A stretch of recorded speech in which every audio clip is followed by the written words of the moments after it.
In today's video, I'll show you how to use CC in Yahoo Mail so you can copy additional people on an email.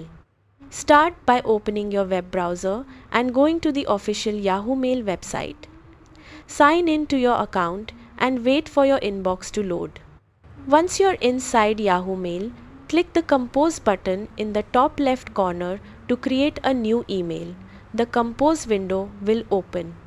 At the top, you'll see the To field where you enter the main recipient. On the right side of that field, click CC. When you click it, a new CC field will appear below the To field. In the CC field, type the email address of the person you want to copy on the message. If you're adding more than one person, separate each address with a comma or press enter after each one. Now complete the rest of your email. Add your subject line and type your message in the body. Before sending, quickly review the To and CC fields to make sure the correct people are included. When everything looks good, click Send. The email will go to the main recipient and everyone listed in the CC field, and all recipients will be able to see who was copied. That's it.